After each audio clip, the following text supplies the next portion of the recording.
আজ আমি রান্না করব বিয়েবাড়ির স্বাদে ঘরোয়া পদ্ধতিতে রোস্ট রেসিপি। প্রথমে আমি মাংসগুলো ধুয়ে ভালো করে একটু লবণ মেখে নিলাম, যাতে ভিতরে লবণ ঢুকে। লবণটা অল্প পরিমাণ মেখেছি আমি। এবার আমি মুরগিগুলো ভেজে নেব। প্রায় ভাজা হয়ে গেছে, আমি এবার তুলে নেব।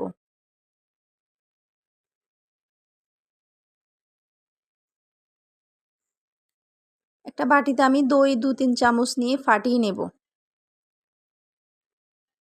দিয়ে দিলাম কড়াইয়ে তেল, দিয়ে দিলাম তেজপাতা ফোড়ন এবং পেঁয়াজ কুচি, কয়েকটা দারচিনি, এলাচ। পেঁয়াজগুলো যখন লাল লাল করে ভাজা হবে আমি দিয়ে দেব এখানে ছোট এক বাটি পেঁয়াজ বাটা। দিয়ে দিলাম রসুন বাটা 2-3 চামচ।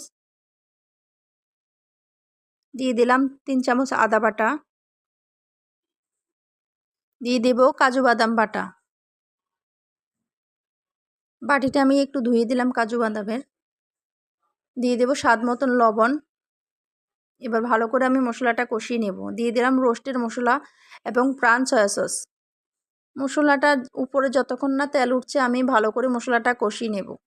তারপর আমি ভেজে রাখা মাংসগুলো দিয়ে দেব এবং দিয়ে দেব দুধ, কয়েকটা কাঁচামরিচের আগাটা আমি ভেঙে দেব যাতে ফ্লেভার ওঠে। আরও 7-8 মিনিট রান্না করার পর আমি দিয়ে দেব গরম মশলার গুঁড়ো এবং একটু ঘি উপর দিয়ে দেব। আগে থেকে আমি পেঁয়াজ বেরেস্তা করে রেখেছি, দিয়ে দেব পেঁয়াজ বেরেস্তা। এবার আমি নামিয়ে ফেলবো।